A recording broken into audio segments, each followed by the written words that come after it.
Hello and welcome to Wednesday at the kitchen table. I'm Alison South and I'm the team vicar in Melksham Team Ministry. It's really good to meet with you again today. Today is Wednesday, but today is also Earth Day.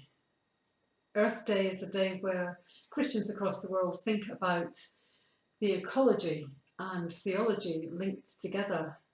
Now, hopefully it's not the only day we do that thinking, but it is a day that's set aside for us to maybe really engage with those issues. Today is a glorious sunny day.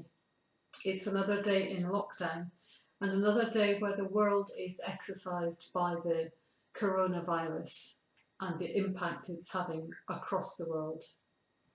And I was really thinking about Earth Day and everything that's going on around us. I'm trying to sift through in my mind whether we're going to be in a more devastating state with climate change and the crisis that we face on those issues, or with the coronavirus, and which is going to exercise us as a people, as a world. And I was thinking about the way the world's changed. Who would have thought just a few short weeks ago that planes would be lined up not flying, that everything would be happening over the airwaves, meetings on Zoom going on across the world where people would normally have flown to meetings. The number of cars that are not being used on the roads, transport, everything's changed. The way we deal with everything is different. If we'd have said 3 months ago, the climate crisis is so intense, we need to ground all the planes, do you think it would have happened? I don't think it would have happened. I'm sure it wouldn't. And yet, the climate crisis has such a profound effect on all sorts of areas of our lives. And it's not just about what's happening because we're getting hotter summers or colder winters or the things that we think of when we think of climate change. It's having a profound effect on our oceans, on our ozone, on our forests. Do you remember those forest fires in Australia just a few weeks ago, really? The impact that had on the lives of the area, of all those people, of the planet. All of those things are linked. We are all interconnected. I think the coronavirus has shown us that on a global scale in a way that we couldn't have imagined possible. Our interconnectedness, the way the virus has moved throughout our world, but the way we have to respond to it too. How we are with borders and how we travel around the world, where we seek to distance ourselves, where we seek to help each other. All of those things are huge issues that we are just now grappling with. My prayer is that as we come out of the coronavirus and we begin to reimagine our world, I would pray that we would reimagine it with that global crisis of climate change in our heads and in our hearts, and know what's possible. I know for lots of people, we might be getting a little older, we might have felt a bit distant from things that make the news headlines, but actually we all have an opportunity to do something different. Derek and I are Greenbelters. We go off to the Greenbelt Christian Festival and it's held on August bank holiday. Its focus is on amazing music. It's also on the environment and on social justice. Social justice and the environment and ecology cannot be separated. They are one and the same thing because the impact of our ecology has the most profound effect on the poorest people on our planet. So when we go along to that, we're always engaging with what's happening.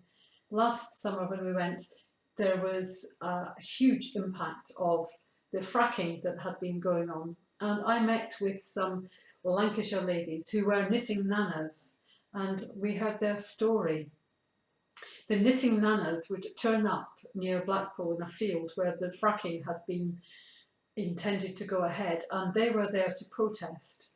They made camp.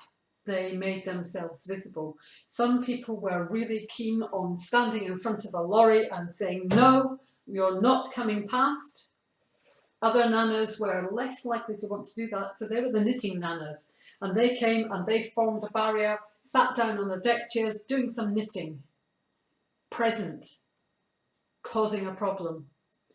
Some of the nanas took up drumming, because actually it's really hard to get lifted and taken away by the policeman when they've got to grapple around a big drum as well as you.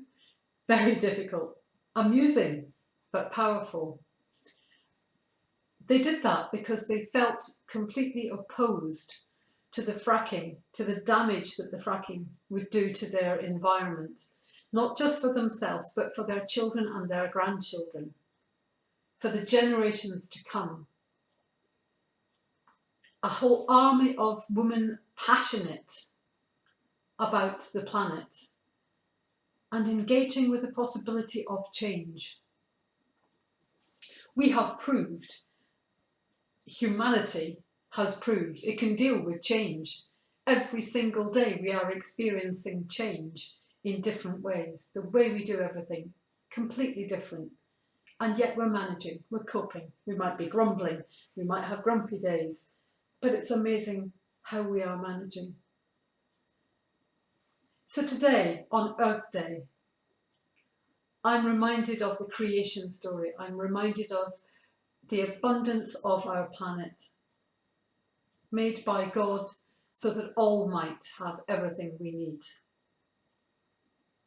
On Earth Day, I'm reminded of how each and every one of us are interconnected, whether it's with our family in the Indian Ocean, drowning in our plastic waste, unable to fish for the rubbish that we create, or whether it's nanas fighting against fracking,